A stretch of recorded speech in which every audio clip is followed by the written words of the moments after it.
Ladies and gentlemen, welcome to another fantastic episode of The Left Wing. I am TJ Whitehead, powers taken, not given. Joined as always by John Cooper Paw of Counterpoint Politics, an ungrateful man, a man who rises and sleeps under the very blanket of freedom that Pete Hegseth provides and then questions the manner in which he provides it. John, what gives you the right to question a great military hero like Pete Hegseth? TJ, we are like very, very, very close from a very shitty version of that speech being made in real life in the Oval Office. Like, that is basically the defense that they are going with. Am I wrong? Well, first of all, welcome back, everyone. It's been a while. Hey, but to just jump in, we'll just jump right into this, TJ, and then we'll do our hellos later, because this has been irking me. Like, we were gone for like 2 weeks, and this entire story, more so than any other going on right now, has been driving me up a wall. Because on one hand, we have the argument of, hey, that's a war crime. You shouldn't do that. And on the other hand, we have, yeah, we did exactly that, and we should have. Like, it's utterly insane. The actual Republican argument right now is war crimes are okay. Yeah, all right. I gotta be careful how I say this. I don't want to make it sound like I'm saying something that I'm not.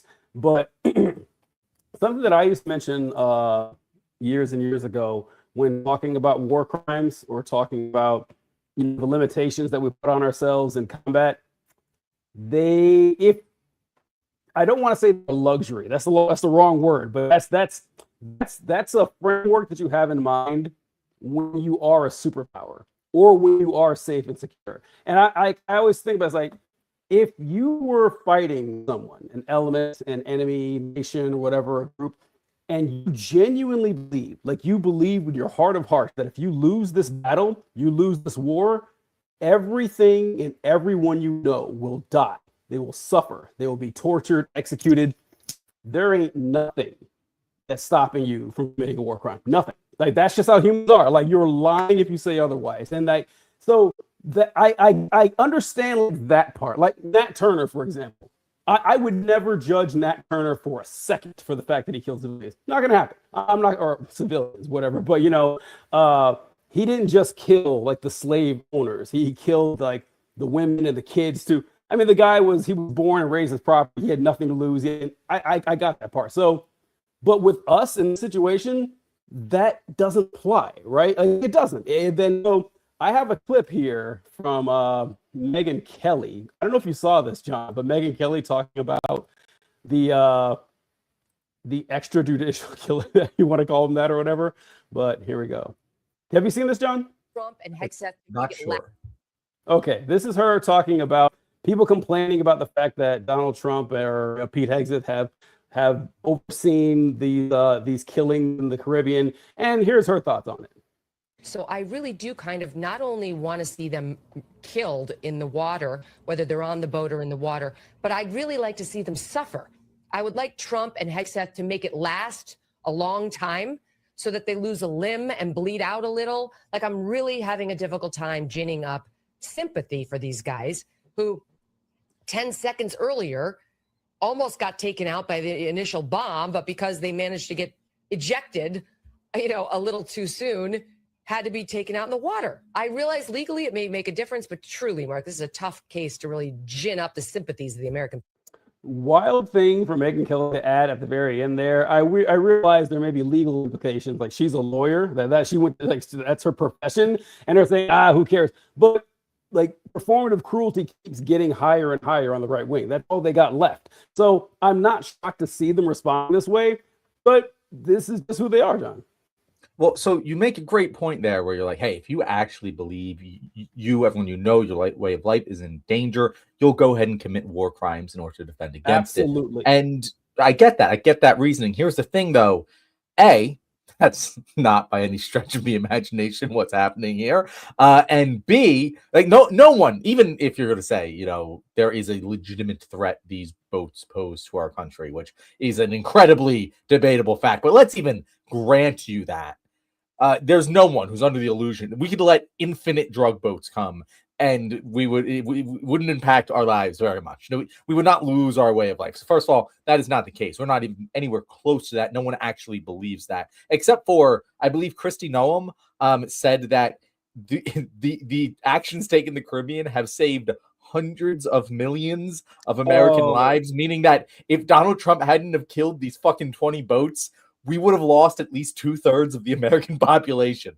I mean, and it's just insane. It's insane on every level. But even granted, let's assume it's all true. It's still not viable to commit war crimes most of the time, because war crimes don't usually actually help a war effort. Like we saw from many studies done during World War II, that the bombing of Dresden had the exact opposite military impact that they thought it would. They thought it would demoralize the German population, but really it just became propaganda to strengthen the war effort. And for some reason, we get this when we're on the victim side. When we have the Twin Towers knocked down, we all come together. We all look at that and like, oh, it's a moment of American strength and unity. And that's exactly what happens when we commit war crimes like this. It unites our enemies against us. For what benefit?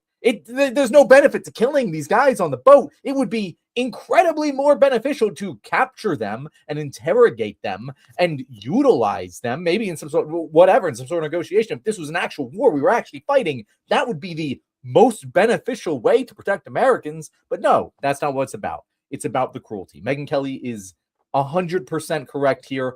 All it's about is seeing these people suffer. That's what they want. They don't want to stop drugs. They don't even want to enforce the law, or else they wouldn't be pardoning a convicted drug kingpin who smuggled 400 tons of cocaine in this country. It's just about making people suffer. That's it. That's the bottom line. That is why they're doing this.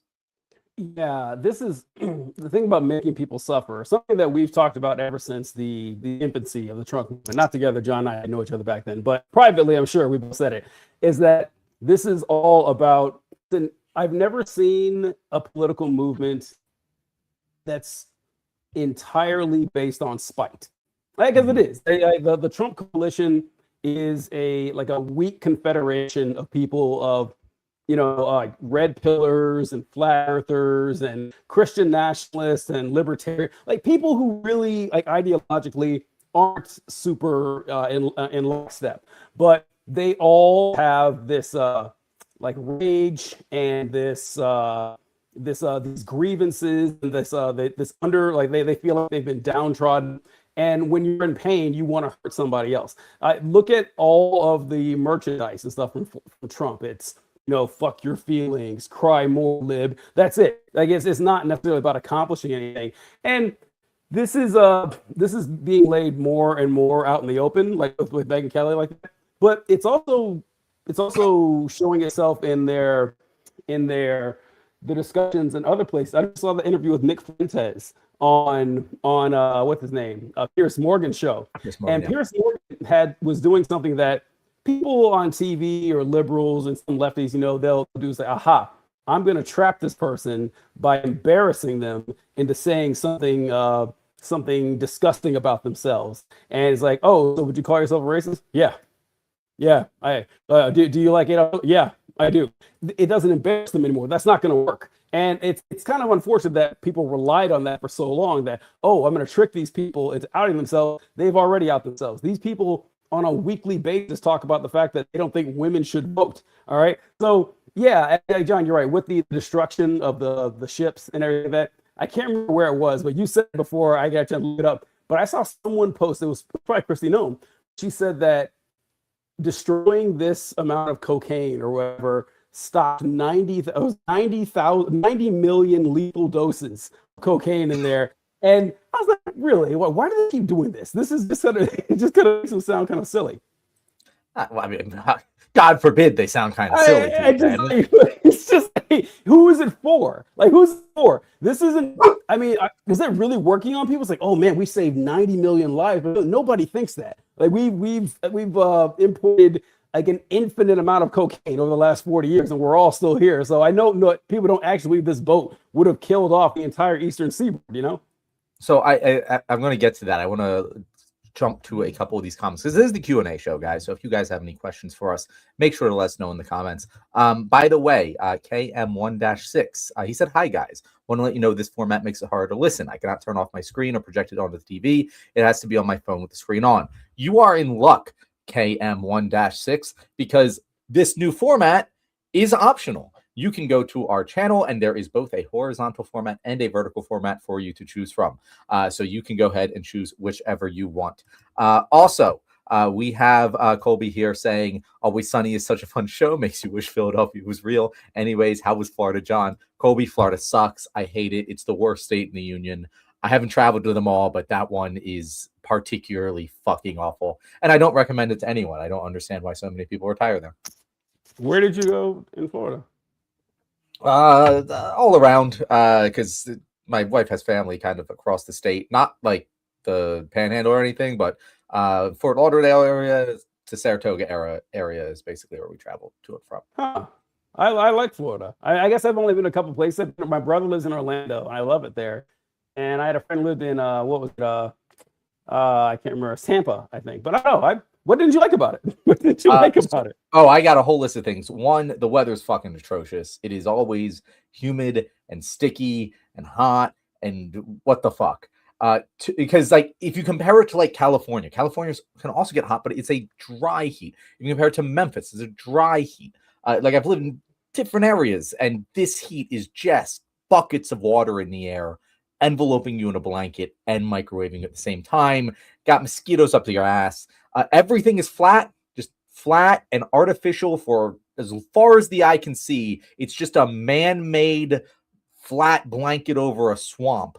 And that is what Florida is. None of the trees or wildlife are natural. They're all imported. It just looks like shit. There's no tall buildings. They're all fucking flat. Everything looks the same. It's miserable. It's a disgusting place. I really hate to see it. It cannot Florida wait for it's underwater. An affront to the eyes of God. It's a symbol of man's hubris, the entire state of Florida, according to John. That's awesome. TJ, it really is. Like if you like notice, like nothing is real. Nothing is real there. It is all man-made. We were not meant to live there. All right. Well, hey, man, you're in Florida. Then again, you were different parts than I was in, so I don't know. I don't know who this commenter is, but I gotta give them props for these comments here. Zane BS6P or whatever writes, "Hey, TJ Whitehead, beef." I don't know. I love that. I think it's great. I don't know who this is. I don't know what their beef is with me, but I'm not going to be leaving. I'm sticking around the show for 45 more minutes. But yeah. And John, I had did I put the clip up already? Yeah. This is So John mentioned a pardon that Trump did for Honduran president. Now, I don't know. I didn't know about this story till it happened. I haven't been following this case closer or anything like that. But there was a guy who was formerly president of Honduras who was sentenced to like 1 million years in jail or something for trafficking. I think it was 400. What was the clip? But anyway, Trump pardoned this guy. This guy was convicted. And Trump says, actually, no, I'm going to let him loose. And wait till you hear his explanation for it. You pardoned former Honduran President Juan Orlando Hernandez and let him out of prison, even though he was convicted in a massive international drug trafficking scheme. How is that zero tolerance on drug trafficking? Well, I don't know him, and I know very little about him, other than people said it was like a Obama-Biden type setup where he was set up. He was the president of the country. The country deals in drugs, like probably you could say that about every country. And because he was the president, they gave him like 45 years in prison. And there are many people fighting for Honduras, very good people that I know, and they think he was treated horribly, and they asked me to do it, and I said, I'll do it. Do you think that could send the wrong message to No, drug I don't dealers? think so. Look, I think, when you weaponize government, they've weaponized their government just like they did over here. I'm one of the people that survived, but they weaponized the government. We had the most weaponized government. Our election was rigged. They went after me. I was impeached twice. I was indicted. They indicted me. I came out good. Here we are in the White House. Things are looking nice, but they were vicious, and they are vicious. They're sick people. All right, John, had you seen that clip? And are you buying Trump's explanation there? I have, and I mean, I believe every word he said, TJ. I believe true. I do too. He has no idea who this fucking guy was. He had no idea what the case was that he was pardoning, and people just told him, "Hey, this is another Republican conservative head of state who Biden and Obama you weaponized the DOJ against. It's the only reason he's in jail. And he went, oh, sounds good. Let's pardon that guy. That sounds like he got screwed over, just like me. Like, yeah, it is just like you, Donald. That was such an astute observation that you connected those two dots. Wow, you really are smart, Donald. And then he pardoned him. And that is like that's what happened. Like, and the thing, TJ, that upsets me. I mean, who gives a shit about anything? He's admitting that he doesn't know anything about the guy he pardoned, and no one gives a shit. TJ, no one gives a shit. He doesn't even know the guy. Okay, so this is what's made making political content this last year nearly impossible for me. It's a Herculean effort to talk in front of the camera now, because what is the goddamn point? Why? Like, really? Why? I'm here. I remember, like, I would get exasperated in the past where I'm talking to people who, like you mentioned, have insane thoughts, like, women shouldn't vote anymore. Maybe we should, have a white no state and everything. I'm here trying to discuss the particular measures of, quantitative easing or something, or, discussing like top marginal tax rates. Why am I doing this? These people don't know what year it is. And now it's even worse. Like, believe it or not, it's even worse. People not only are there people who have terrible views. I deal with that. Like, I can actually get by with that. But then you have like a major subset of the population that doesn't really have any principles. Like, the thing with the drugs, like, they'll say, yes, we need to execute people in the middle of the ocean, no proof that they're doing anything illegal, certainly nothing worthy of like a wartime attack. Don't even bother. But the suspicion I have, because someone told me that guy had drugs, I'm fine with incinerating them in the middle of the ocean. No problem with that at all. And then, okay, well, Trump just pardoned a guy who brought in more drugs than these guys could do in a dozen lifetimes. And he let him go without any reason. Like John said, he's telling you, I let it go because someone said it was a witch hunt, and I don't like Biden, so I'm doing it. They're not going to care at all. We're going to forget about this in a month. No one's going to give a shit. So why bother? I don't know. It gets really hard to talk about it when you have these folks. As long as Trump is around, that's not going to change, which, I don't know. We haven't talked about it, but I have been saying this ever since, honestly, this time last year when he got elected. I don't think he's going to take him down. I don't think any of this war crime stuff is going to go anywhere. We both know that. I don't think the Epstein stuff is going to go anywhere. He's just going to keep doing this. And there's going to be a giant portion of people like, this is great. This is fine. We fully support him. He knows what he's doing.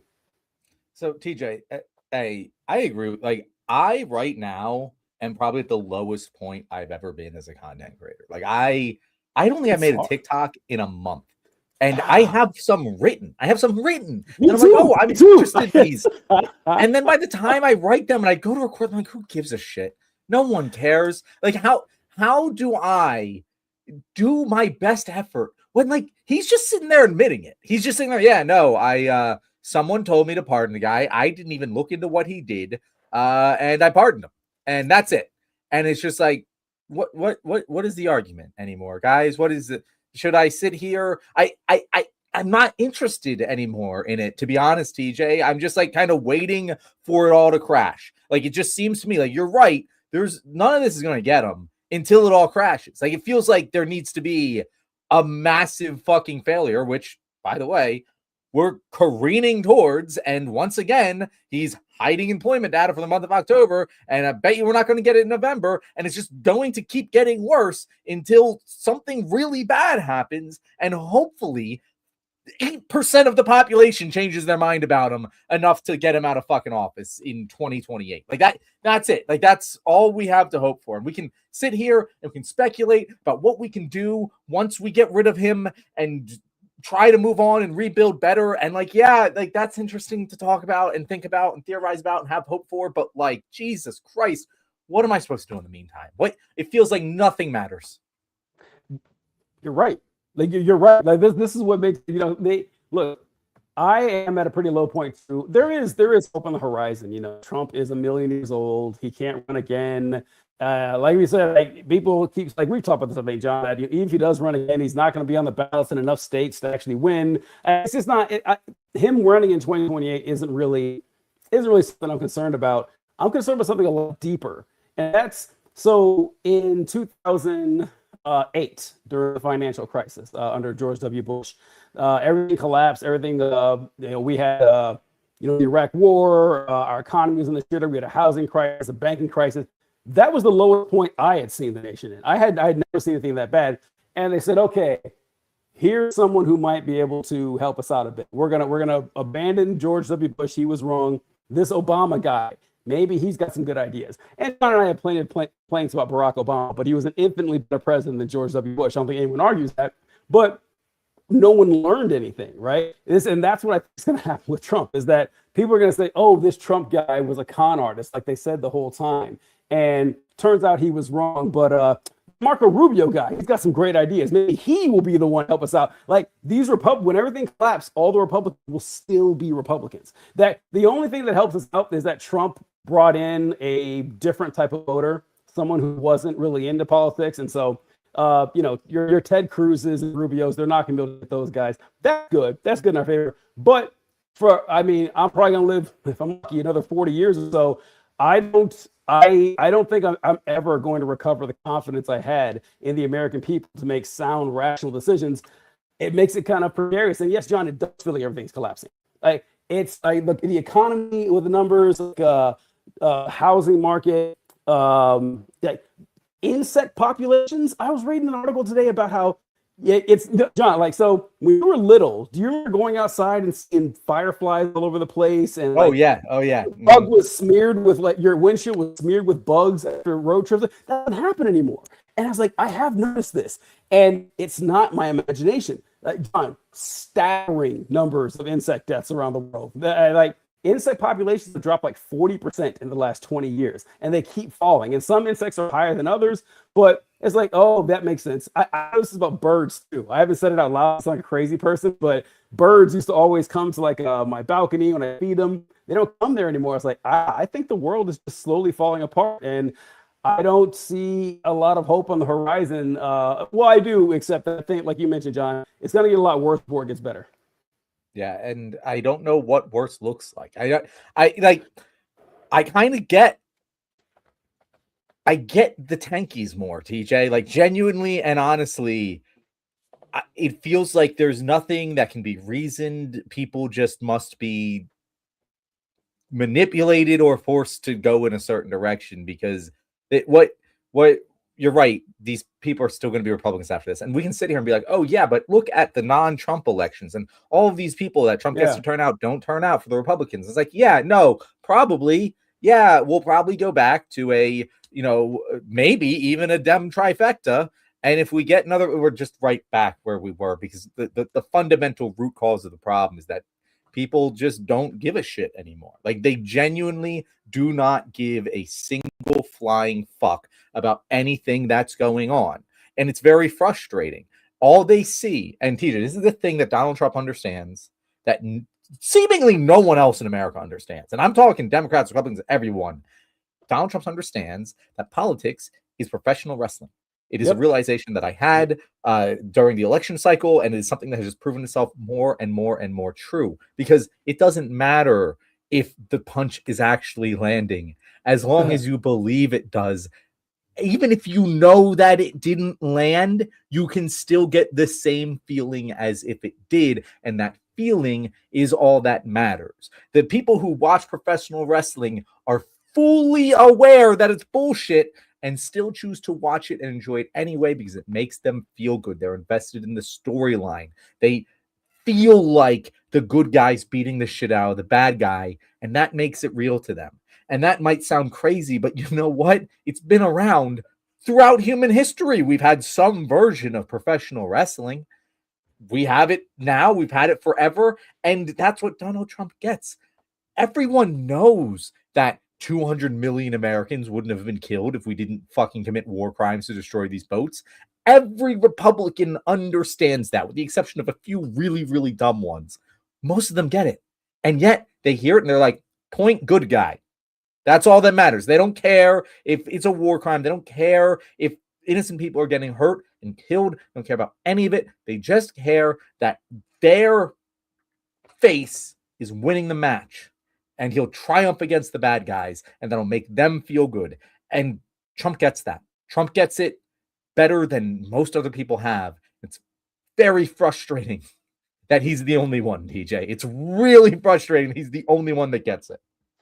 John likes to say this statement that's really great, where he talks about the fact that people on the left will often criticize people on the right for being inconsistent in their ideology. Kind of like, what we just mentioned earlier with the drugs, that, hey, you guys think that bringing drugs to the nation is a crime punishable by death, but Donald Trump doesn't even think he should be locked up for it. Is that inconsistent? No, it's not, actually. It's not, because whatever benefits my in-group is good, and whatever hurts my in-group is bad. That's the only, and that is great for winning in politics. It's actually really great. If you can leave shame at the door, if you can just say anything you want and don't care about the repercussions, don't care if you contradict yourself, that can take you pretty far. It can take you pretty far with elections and election cycles and stuff. I'm not sure how effective it is at getting anything done, which you don't care about, I guess. You just care about being in power and not being punished or whatever. And the professional wrestling thing, yeah, it's great that Trump was actually involved with professional wrestling in the past. Makes sense. He's a hell of an entertainer. Donald Trump is one of the greatest entertainers I've ever seen. He was born to do it. And yeah, the fact that people can't figure that out is kind of crazy, but it does strike into the human psyche a lot. I remember reading this thing about Neanderthals years ago, and I can't remember how they came up with this theory, but something about the way that Neanderthals' brains were shaped was slightly different than ours. And I think it was the part of the brain that we process storytelling is probably a little bit smaller in them, if I remember correctly from the paper. And the human brains, we have, like John mentioned, professional wrestling. People know it's fake and they still love it. Yeah, that's how we are. We, like, you watch a movie or play a game or a TV show, these people aren't real. These are actors pretending to do something, but the human brain is capable. Like, the pain you feel when a character you like dies, it's the same as if someone dies. Like, your brain doesn't tell the difference. And so Trump has hacked that. And he's made, like, when Pete Hegseth was accused of war crime, what did he do? He posted memes. He just posted memes because it's all a joke and it's all a game anyway. And it's hard to win in a war when your goals are not only not misaligned with your opposition, but if your opposition doesn't care about winning anything, it's like it's playing chess with a pigeon. Like, that's what we're doing. And I hate y'all doom and gloom. We got to find some comments, because I feel like all doom and gloom talking about this, because it is really a downer, man. No, I mean, it's a downer day, and usually, like, when we take a break, we're excited to come back. Yeah, we're jazzed, and like, it's just we laughed, and honestly, I felt like we were pretty energized, at least with the show. This show is really the only thing I care about anymore. Like, I enjoy talking to you and venting, and it's good. But, like, I don't give a shit about the content that I'm making. I'm basically just doing it as a form of muscle memory and release at this point, because I don't have any more visions that I am contributing to some sort of greater future. Like, that has been completely and utterly shattered. And I know that that's doomerism, and I know that it isn't a good way to think, but I really struggle. I really, really struggle to envision any world in which anything we do matters. Like, we kind of are living in a world where it's a great man theory of history right now. Trump is the great man who's ruling everything, and if we don't get a great man of our own to lead the masses in the right direction, nothing else fucking matters. The true irony about this last election is that for the first time in decades, like since I first heard about conservatives complaining about the tyranny of the majority, you can't let your democracy is bad, you can't give people what they want. They may have been right. I hate to admit it, but they may have been right. That actually trusting people to choose their own path. I mean, I obviously knew the risk, but I had more confidence in people than that. But yes, the thing with the social, of course, this is just me and John talking about something no one else cares about. Just me and John, like, oh, it's not fun doing social media anymore. Like, it's but it's true, because for my content, I can't speak for John, but a lot of times my content in the past, I would get strikes. I get content strikes. I get warnings. Hey, we're going to block your channel. We're going to whatever. So whenever that would happen, I would shift my content, and I would start making I would just start making like funny history videos or funny science videos, stuff like that. And those videos always did better than my political ones. It's kind of insulting in a lot of ways, but those videos always did better. I get a lot of followers. I'm like, yeah, this is great. I got these followers, but I'm going to drop the communism on them once this streak is up. And of course, I lose my follower, but it was kind of fun. But today, I have like all these videos lined up, and it's like I just can't have. I don't have the heart to do it. It's like I might just start changing my content. Why not just make it? Why not just be fun? Why not just make it fun, or just be evil? One or the other. I'm not going to be evil. I can't do that, but it is hard to justify it, John. I do agree with you. I have there's on Thursday. Did you see the video of Elon Musk's robot when it collapsed at that event? I did not. Hold up. I have to address this one comment from Colby. Sure. He says Superman was supposed to continue. Colby, that honestly touched my heart. yeah, I know. Was that what would Clark do, TJ? I realized the names now. They're like the usernames, like at Colbris. Is that Colby? Yeah, it was always just Colby before, but now my computer says that Colbris. Weird. Yeah, but, no, I think like when they're vertical, it's a different thing. I don't know, but that's Colby. Oh, okay. all right. So, someone wrote here. Comment we just got in off the press. Elk Slayer 208 says you're both gay, and that's funny because the first comment we got was my favorite. I don't know how to pronounce this word. Yaoi couple return. I'm pretty sure that's like a gay thing in like a Japanese anime. I think that's got to be an anime term. Yeah, so it's funny that we how is it spelled? YAOI? Yeah. Yeah, so I think that if John can pull up what that means exactly, but Huge Ass wrote, "Do you like mushrooms?" What kind of question is that, Hugh? Of course, I love mushrooms. Like what? This is kind of my whole thing. What is it, John? I don't know. It seems like a gay couple. That's basically just a gay couple. That's what I thought. All right. So this clip here is from Jesus. I'm not sure. I think it was last week, maybe the week before, but it is Elon Musk on the Joe Rogan show. And by the way, I want to add that it wasn't that long ago, just a few months, that Elon Musk left the White House, like he left Doge, and then publicly stated Donald Trump is in Epstein files. That's why he's not releasing them. And now he's perfectly fine with Trump. Like, okay, how? Again, nothing matters. Like either he's a pedophile, and you're still working with him, or he's not a pedophile to your knowledge, and you were comfortable lying about that. I don't know. This is fine. But anyway, this is Elon Musk and Joe Rogan show. John, this is him talking about being at a party and using Grok, and it's one of the saddest things I've ever seen. If you want to have a good time or like make people really laugh at a party, you can use Grok and you can say, do a vulgar roast of someone. And Grok is gonna be an epic vulgar roast. You can even say, like, take a picture of, like, make a vulgar roast of this person based on their appearance of people at the party. So take a photo of them. Yeah, just literally point the camera at them and now do a vulgar roast of this person. And then but they keep saying, no, make it even more vulgar. Use forbidden words. Even more, and just keep repeating even more vulgar. Eventually it's like, holy fuck, it's like, I mean, it's trying to jam a rocket up your ass, like, and have it explode, and it's like it's like it's next level. It's hold on, let me finish it. It's gonna get beyond fucking belief. That's what's crazy is that it keeps getting better. Like, yeah. All right. So had you seen that clip, John? Well, before I ask you, have you seen the clip? I just want to say that I am just baffled at Elon Musk's success.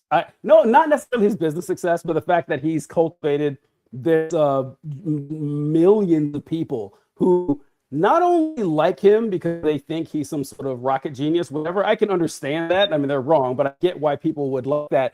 But they pretend he's cool. And I thought about this with how often he's on Joe Rogan, because Joe Rogan is enamored with Elon Musk. Because Joe Rogan, he's a kind of a simple guy, so I can kind of see why he would be, all wide-eyed and like, oh my God, Elon Musk, the world's smartest man. I love this guy.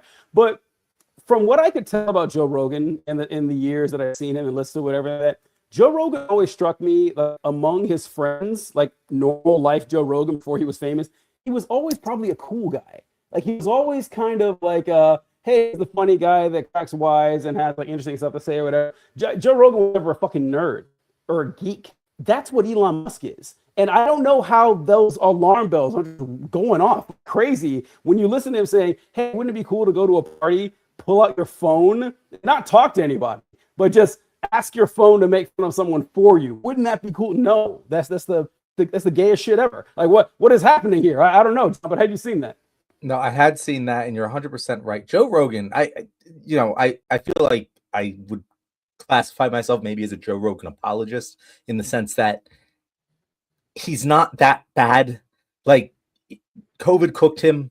He's completely cooked in his politics, but like he gets more hate than he really deserves just because he's so big and influential that shit happens because he says it does. But like he does have a good, unlike Elon, like he has a solid work ethic. He has built a career out of nothing. If you hear, you know, he had to work really hard to get good at comedy and everything that he's done. And you'd think that he would just immediately recognize, oh, you're pulling out an app to roast people at a party. That's the dumbest thing I've ever heard. Like, that is not funny. Anyone around you who thinks it's funny, you would obviously is just laughing because you're rich and they want something from you for the same exact reason I'm laughing right now. Like, there's no way he genuinely is laughing. No there. chance. And no chance. It's just sad to watch. Like that is the saddest thing. Like, genuinely, he's the richest man in the world. He's pulling out this app to help him roast people at a party. TJ, if he wasn't such a piece of shit, I'd feel bad for him. That genuinely makes me feel sad. I don't know. It's just like you can be a fan, like you can be a fan of Elon Musk if you think for some unknown reason that he actually is going to have 1 million robot taxis on the road next year, or he's going to get us to Mars, or that he has these humanoid autonomous robots that they're not an obvious and insulting scam. Fine, you can think all that and everything. But God, why do you gotta pretend he's cool? That just blows my mind. And the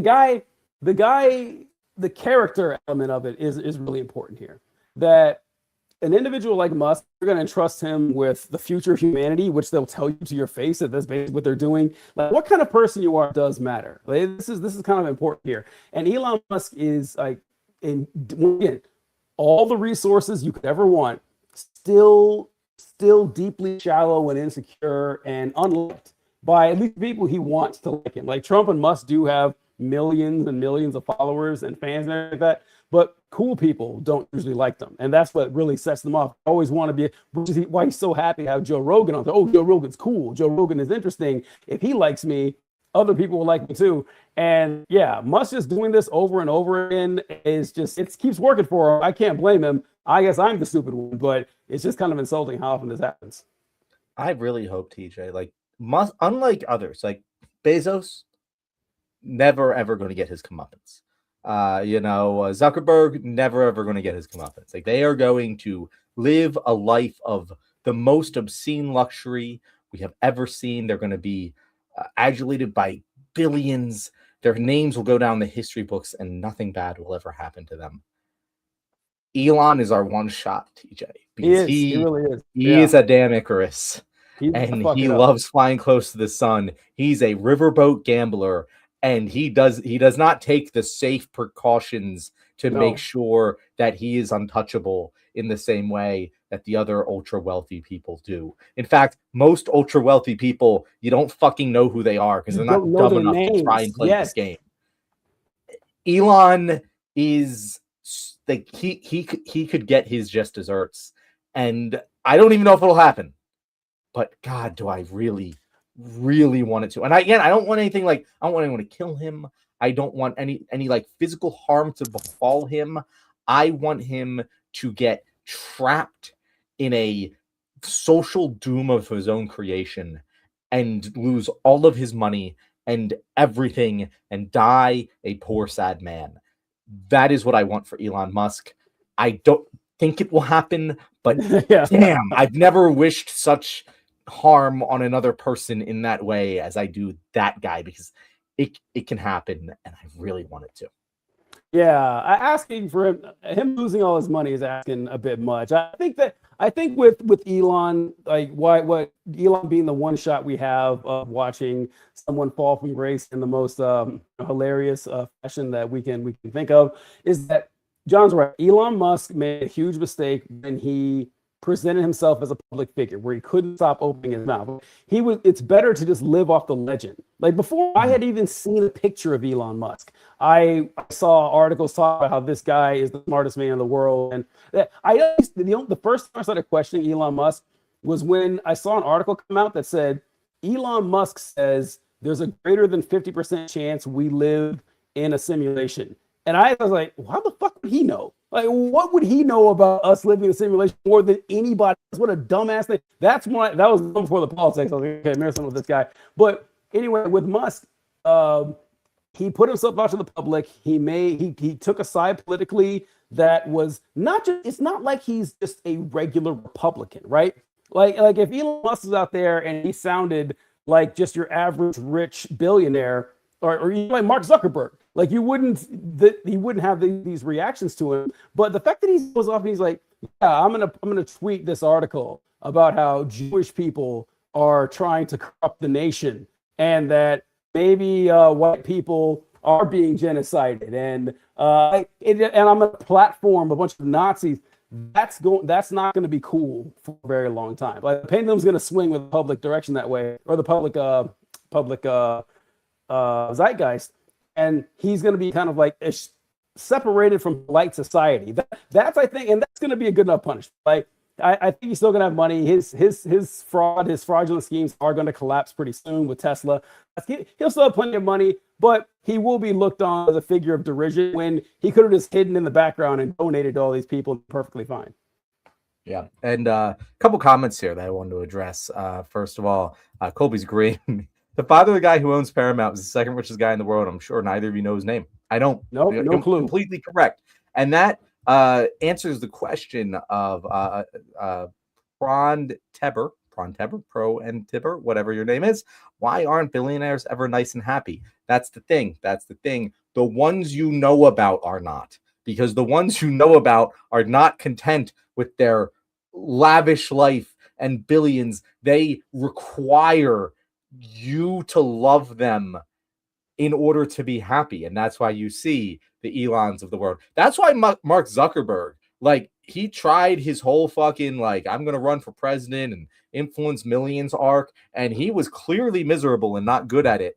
The moment he was just like, well, I'm going to just start like doing jujitsu and windsurfing with a bunch of fucking sunscreen all over my body and yada, yada, yada. Like, he looks much happier now, guys. Like, the ones that fuck off and you don't know who they are, I bet you they're actually really fucking kind people. Some of the nicest, now I don't know any billionaires, but not true. I mostly don't know any billionaires, but the nicest fucking people I know, a lot of them are super fucking rich. They're rich as shit. They're incredibly nice because they can be, because they don't have a fucking care in the world. They're rich as shit. They're set. Their families, their generations past them are going to be perfectly okay in life, and so they can afford to be the nicest people. You know, typically the decently wealthy tend to be pretty nice, happy people because they don't have these fucking demons. But Elon Musk has demons, guys. He has many demons. And white supremacy is one of them. It's hard to be a happy white supremacist. I've never seen a happy white supremacist. I beg you to try and show me one that you feel is a genuinely happy person, a Mr. Rogers level happy person. I've never seen it. Yeah, that's true about not seeing happy white supremacists. And it's because it's like with other elements of fascism, white supremacy only exists if you have an enemy. You cannot be a white supremacist if everybody is white. It can't happen, right? It doesn't work. So you're always going to find a way to try to make the in group smaller and smaller. And if you tell somebody that race is a social construct, it fucks with their brains, because to us, it's just like, oh, well, of course, race is natural. Like these classifications are just the way the world is. No, it's not. It's like what is the definition of a black person, right? It's it's not that the skin color alone is not good enough. It's not going to work. And honestly, there's like what, 4 colors that people come in. We have dozens of races, so we all know it's not just color and everything. But with white supremacy, the concept that we have of whiteness existing as a category of human being is more recent than you guys would guess. It goes back to, I want to say the 1400s, something like that. And invented by the Portuguese of all people, which I find to be super funny because when I think white people, it'll be a long time before I get to Portuguese. Like they barely make the cut, man. So the fact that they barely make the cut of people that I think about. Right, like, but like in the white supremacy, death battle or whatever, the Portuguese are getting turned on mighty quick, right? Like they are not going to be the last one standing. No one's even going to consider that much. So yeah, Elon Musk is going to be miserable because of that, because there's always going to be an enemy that he has to find, and also because Musk, he's one of the best con artists around. I can't say he's the best because Donald Trump exists. Donald Trump is easily the best con artist I've ever seen. Elon Musk, though, no, you know what? I take it back.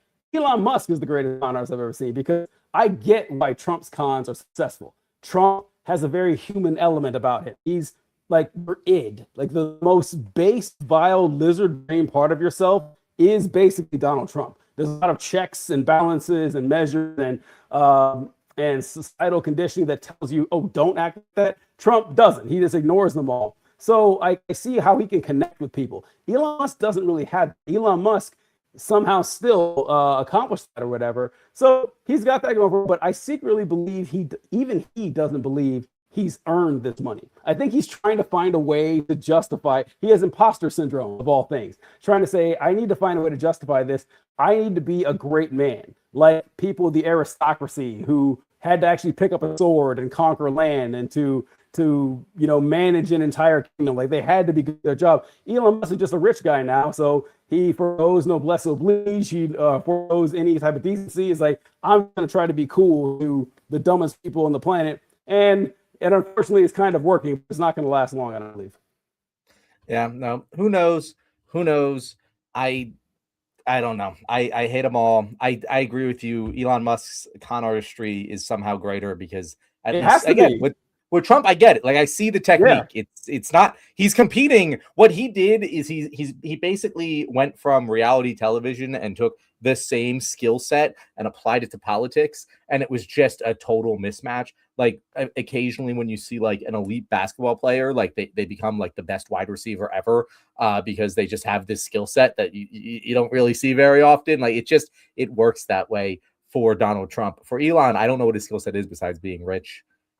I feel like there's got to be a monkey's paw. Like I don't even know what could possibly be the case here because he doesn't seem to have any discernible skills at all. Listen to the man talk. Listen to him talk and think, if an 8th grader was telling you why he was late for school, he talked to Elon Musk, like, okay, this guy's bullshitting. This guy's making it up. He's stumbling and stuttering over every word. He's not looking in the eye. He can't sit still. I don't buy this at all. But John, yeah, what you mentioned with Trump was pretty good too. Because I made a video a long time ago talking about, you ever, like when you play sports or something, or a video game, anything like that, against a human opponent, and you're about 5 minutes into the game, and you realize like, oh man, this other guy kind of sucks at this. He's just not very good. And it hits you like, oh, this is really bad. Like, I'm not having fun. I can't believe I'm going to win. I'm going to take the W, but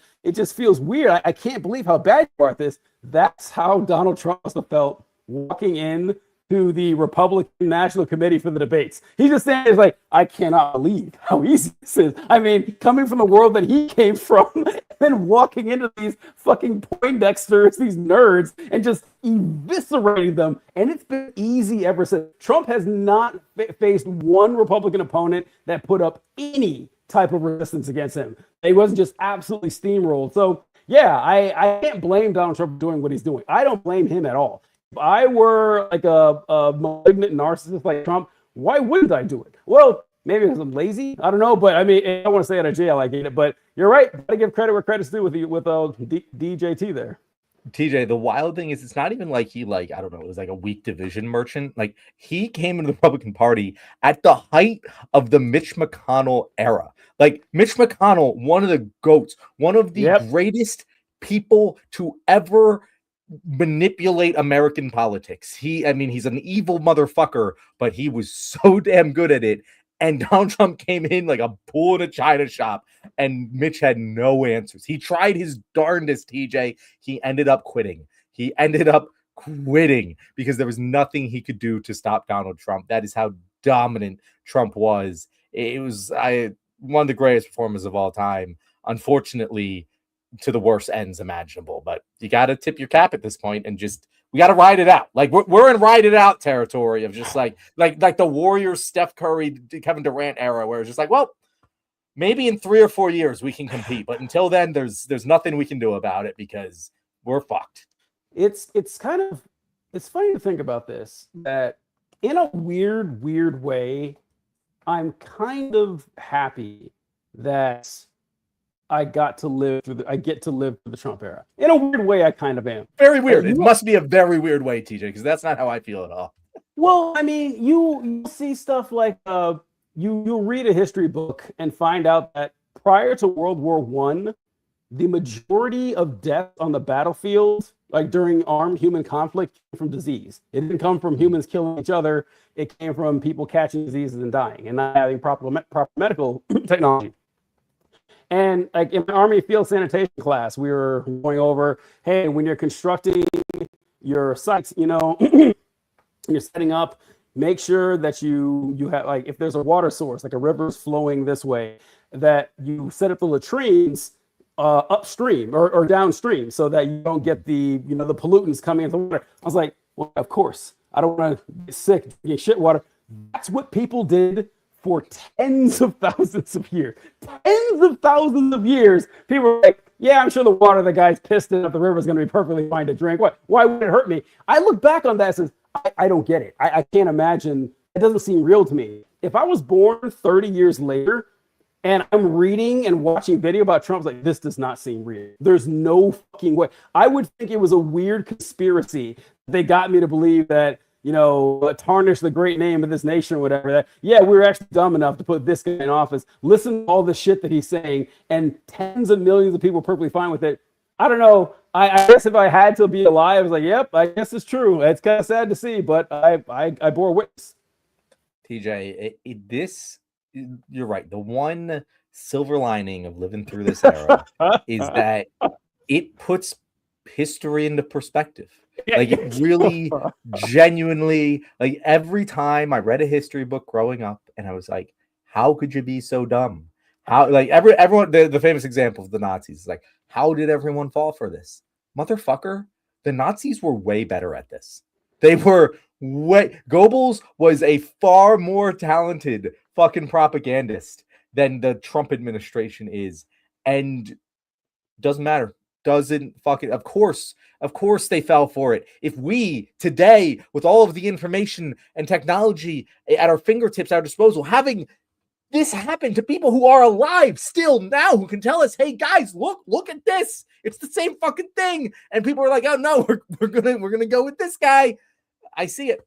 Every fucked up decision humanity has ever made makes sense to me now. I'm no longer in wonder of our species stupidity. I am now only in wonder of how we've made it this far. It's truly unbelievable. But you're right. Now the rest of my life, I don't have to wonder these things anymore.